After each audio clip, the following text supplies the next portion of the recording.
Самат Хаштубекович, у вас есть вопросы? Вопросов нет, Сайм. Вот я скажу. Уважаемый судьи. Да, пожалуйста. Уважаемый Талык Асхарани, скажите, пожалуйста, вот, для уточнения, где сейчас ваш бывший подзащитный? Он на момент возбуждения уголовного дела также находился в Российской Федерации, и в момент принятия приговора и по сегодняшний день он находится в Российской Федерации. Он является гражданином Российской Федерации. То есть приговор был вынесен заочно? Да, и предъявление было заочно без него. Понятно. Скажите, пожалуйста, он своевременно был извещен, если он гражданин России, значит, он официально проживающий на территории России, известный адрес, значит, он был, наверное, извещен в надлежащем порядке о судебном заседании. Извещен о чем? О судебном заседании. О судебном заседании извещается сейчас посредством через адвоката, и я принимаю, любой адвокат принимает участие, да. Нет, не процедурно, он извещен был, да? Он Конечно. знал, да, понятно. И теперь вы скажите, пожалуйста, вот вы сказали, что суд объяснил свой отказ тем, что у них нет времени. Так и написано в мотивировочной части решения суда об отказе в удовлетворении вашего ходатайства? В мотивировочной части мы даже еще не видели, поскольку вместе с приговором будет обжаловаться, и мы на руки не получили, но мы можем даже протокол судебного заседания электронное предоставить, но как бы обычно так говорят, даже когда я подавала, он говорит, ну времени нету, зачем столько даже ходатайства. Ну обосновывайте, извините меня, наверное, будет все равно по-другому, что рассмотрели, дана оценка, и поэтому сейчас видит, что нету оснований Понятно. для пересмотра. То есть вы хотите сказать, до сих пор вы не знакомы с решением, определением Нет. суда об отказе, да? А как давно это решение было принято? Это вот 08-23 год. Так почему до сих пор неизвестно? Почему никак не можете ознакомиться с этим определением? Я обратилась сразу сюда, хотела приостановить, но еле как приостановили, и поэтому сейчас я не стала ознакомливаться, но в любом случае в полной мере мы будем ознакомливаться уже при подаче кассационной жалобы. Сейчас даже нет нецелесообразности. Если я даже буду сегодня знать, она мне ничего не даст. Нет, мы просто хотели бы узнать, какая мотивировка была, на какие нормы и мотивации было, значит, сделан акцент в решении. Вот это хотел узнать. Больше ничего не надо, да. Мне Я не вопросы ясны, ознакомливалась. понятно. Спасибо за ответ. Есть еще вопросы? У меня к вам вопрос.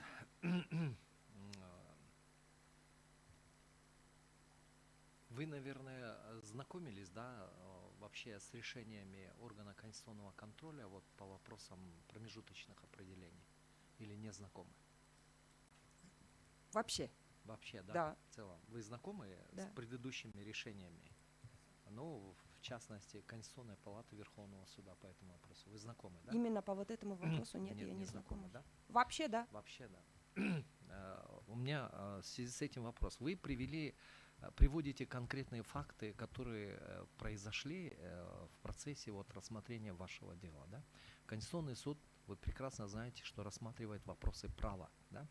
И в данном случае какие промежуточные акты могут быть как бы допустимы к обжалованию уже вышестоящие органы, ну, если это, например, предмет рассмотрения первой инстанции, чтобы это стало предметом рассмотрения апелляционной инстанции, в последующем кассационной инстанции. Любые. Имеется в виду, вот я от вас не услышал, вы говорите о тех определениях, которые в конечном итоге ведут к принятию итогового акта. Апелляционная инстанция приняла уже свое решение, по-вашему, или оно приостановлено, дело? Приостановлено. Приостановлено, да? То есть оно еще не принято, правильно? принято. В связи с вашим обращением в Конституционный суд. Хорошо. Вот в данном случае, вот именно как вы в качестве примера привели определение, которое принято, но вы, как вы сказали, с содержанием еще не знакомы. Это по вопросу назначения экспертизы, да? О недопустимости. Я один пример привела. Вопрос допустимости доказательств, Да. это решение, принятое в суде первой инстанции, правильно, да? Не в суде И, первой инстанции, в суде второй, апелляционной инстанции. Апелляционная инстанция принимала определение, да? Конечно. По вопросу Сейчас допустимости. рассматривается в суде Допустимости. Вот. Согласно нормам Уголовно-процессуального кодекса, на Алайкуль, вы любой меня не стадии... поняли, подождите, послушайте меня, да? Речь идет о том, вы говорите о тех определениях, да, о тех определениях, решение вопроса которого, оно напрямую связано с итоговым актом. Да, вы То мне... есть с тем решением, не перебивайте меня, с тем решением, которое будет принято апелляционной инстанцией. Вы сейчас должны сказать с точки зрения защиты, в данном случае права человека на судебную защиту, с точки зрения важности вот этого определения, что оно важнее, что оно имеет самостоятельное значение, нежели чем итоговый акт, что он не только является, скажем, таким, сопутствующим в конечном итоге к принятию итогового акта. Вы поняли мой вопрос? Ну, вы еще не задали вопрос? Я задал вам вопрос. Вы должны охарактеризовать вот те определения, которые вы считаете. То есть вы считаете, что все виды определений, которые принимаются в первой инстанции, даже решающие какие-то мелкие процедурные вопросы, они должны иметь возможность обжаловаться в следующей инстанции, в данном случае в кассационной Да, инстанции. я вас очень хорошо поняла. Во-первых, мелкие вопросы, которые Хорошо, рассматриваются я в ходе... поэтому говорю, какие виды определений вы Да. считаете Можно должны я отвечу, да? обжаловаться? Нет, какие виды определений должны обжаловаться? В том числе вы конкретно должны охарактеризовать эти сейчас- виды Хорошо, промежуточных актов. конкретно скажу. И скажите, именно почему они должны обжаловаться до принятия итогового акта? Любой мелкий вопрос, который рассматривается в ходе уголовного судебного процесса, он не будет посредством письменного определения выноситься или постановления. Уголовно-процессуальный кодекс конкретно предусматривает, в каких случаях нужно письменно излагать свое постановление. Талайкуль Это Аскаралиевна, отвод. Подождите, Да. Талайкуль Аскаралиевна, я с вас сейчас не спрашиваю, чтобы вы перечислили, да?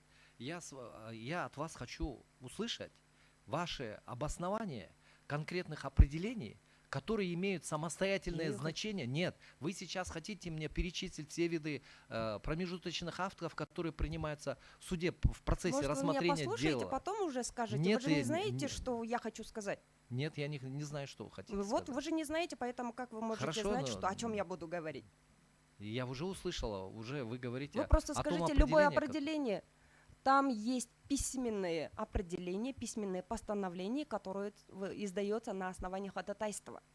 В данном случае, почему я привела один пример, все обоснования указано в моем ходатайстве, поэтому я указала пример, чтобы вам было понятно, почему я обратилась. Например, отвод. Отвод. Если я подаю отвод одному из судей, если это будет апелляционная инстанция или суда первой инстанции, я если увижу явное нарушение норм процессуального права и тех доводов, которые указаны в статье, которые можно удовлетворить отвод. Например, суд первой инстанции рассматривает самостоятельный отвод.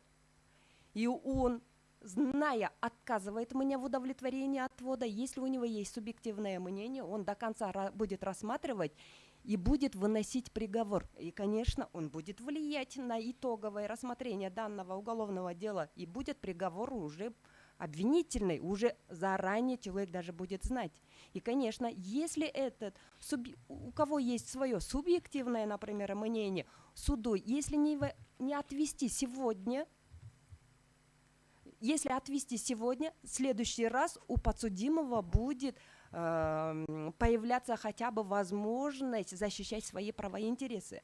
Например, то же самое недопустимые доказательства. Как я могу сидеть и ждать, когда будет приговор, если я до приговора имею право признать недопустимым? Если суд признает недопустимым, в дальнейшем уже линия защиты будет абсолютно другая.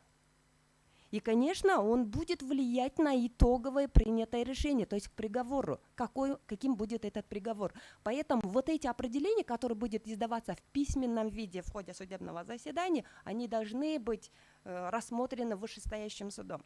только потому, что они в письменном виде выносятся.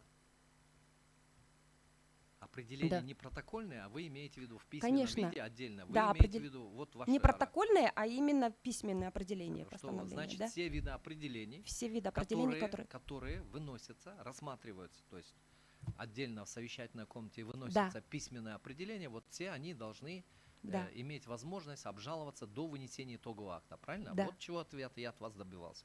Имеется в виду, что каково обоснование вас? У вас есть еще дополнительная Нету больше. аргументация по поводу вот видов этих определений? Нет? Нету. Все, спасибо, садитесь.